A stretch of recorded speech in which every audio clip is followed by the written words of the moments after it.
अर्थव्यवस्था का स्वरूप हमारे देश की कैसे बदला है? आपने शुरुआती पन्नों में जिक्र किया है कि सन 1700 में जो विश्व की जीडीपी थी 24% हमारा योगदान था, अब 5% है। तो ज़रा समझाइए। तो देखिए 1700 देखते हैं, एक मेडिसिन की स्टडी होती है, वो बताती है कि 1700 में हमारा दुनिया की जीडीपी में 24% हमारा शेयर था। वो जब हम आज़ाद हुए तो 5% पर आ गया था।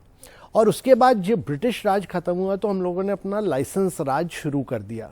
और उसके बाद ये जो पूरी किताब है ये प्राइवेट सेक्टर के रोल के बारे में बताती है कि 75 साल में, हमारी आज़ादी के 75 साल में प्राइवेट सेक्टर का क्या रोल रहा है।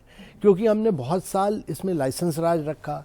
1991 के बाद हम लोगों ने लाइसेंसेस कई हटाए, पर ईज़ ऑफ डूइंग बिजनेस में कई चैलेंजेस रहे।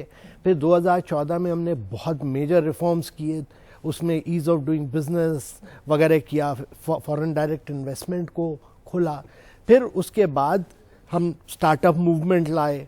फिर हाल ही में हम लोगों ने कई डिजिटल ट्रांसफॉर्मेशन किए, जिससे कि हमने डिजिटल आइडेंटिटी दी, हमने बैंक अकाउंट्स खोले, डायरेक्ट बेनिफिट ट्रांसफर्स किए, गवर्नमेंट स्कीम की कुछ एफिशिएंसीज आई। और इसके बाद क्या क्लाइमेट चेंज का क्या इम्पैक्ट होगा, और आगे चल के अगर हमको रफ्तार से आगे चलना है, अगर अगले 3 दशक में 2047 तक हमको 5 ट्रिलियन और 10 ट्रिलियन डॉलर इकोनॉमी बनना है, तो प्राइवेट सेक्टर का कितना महत्वपूर्ण रोल रहेगा इसमें, वो उसके बारे में मैंने चर्चा की है। क्योंकि मेरे विचार से अगर भारत को आगे चल के लगातार ग्रोथ करनी है अगले 3 दशक में, तो प्राइवेट सेक्टर का बहुत ही महत्वपूर्ण रोल है।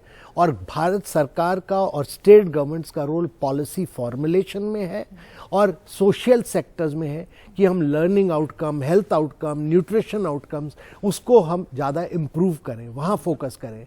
बट जो बिजनेस का एरिया है, जहाँ वेल्थ क्रिएशन का एरिया है, वो हमको पूरा छोड़ना चाहिए प्राइवेट सेक्टर को, देश को आगे ले जाने के लिए।